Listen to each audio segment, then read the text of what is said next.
चालू है क्या? चलिए शुरू करते हैं। नमस्कार, मैं हूं नितिन कुमार और आप देख रहे हैं बहुजन भारत। राष्ट्रपति चुनाव के बाद बड़े समीकरण बदलते हुए नज़र आए, चाहे उत्तर प्रदेश की राजनीति हो चाहे देश की राजनीति। सारा विपक्ष जो है वो बिखरता हुआ नज़र आया। नरेंद्र मोदी एंड कंपनी ने जिस तरीके से गुड़ा गणित बैठाया था, यानी शुरुआत से ही ये कयास लगाए जा रहे थे कि चुनाव के बाद एक बड़े बदलाव के संकेत यहाँ पर दिखाई दे सकते हैं, वैसा ही हुआ। विपक्ष पूरी तरीके से फेल साबित होता नजर आया। केंद्र की राजनीति में ममता बनर्जी अलग थलग हो गई बिल्कुल, और उसके बाद उत्तर प्रदेश की राजनीति में समाजवादी पार्टी के कई घटक दलों ने अपना नाता समाजवादी पार्टी से तोड़ लिया।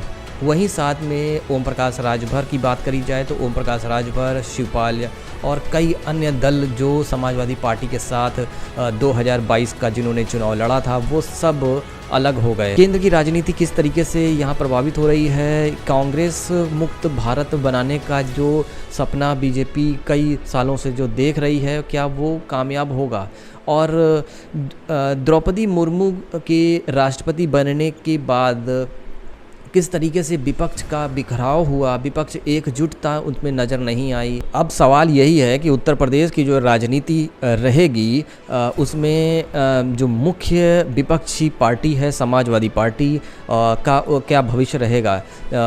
2024 की बात करी जाए, हालांकि 2024 लगा ही हुआ है, उस पर समाजवादी पार्टी किस तरीके से अपने आप को स्टैंड कर पाएगी, उसका नतीजा आप इस तरीके से समझ सकते हैं कि जो मुख्य इनके सहयोगी पार्टी थे सुभाषपा यानी ओम प्रकाश राजभर भी कल उन अलग हो चुके हैं। शिवपाल तो पहले से ही अलग अपने आप को मान रहे थे, लेकिन औपचारिक जो घोषणा है वो कल समाजवादी पार्टी ने कर दी है कि आप स्वतंत्र हैं कहीं भी जाने के लिए।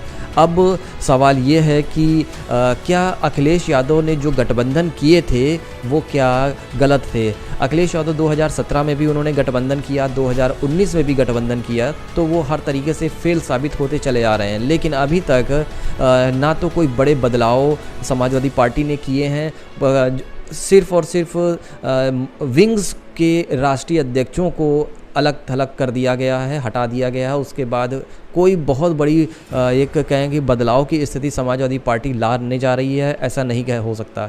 और दूसरी चीज़ आप इस चीज़ को भी समझिए कि 2024 में लोकसभा चुनाव का जो सबसे ज़्यादा अहम रोल होता है वो उत्तर प्रदेश का होता है। उत्तर प्रदेश में 80 सीटें लोकसभा की हैं और जो ज़्यादा सीटें उत्तर प्रदेश से जीतता है वही केंद्र में शासन करता है। यानी साफ तौर पे बीजेपी जो है वो उत्तर प्रदेश में खासा फोकस कर रही है और समाजवादी पार्टी अभी भी सोती हुई नज़र आ रही है।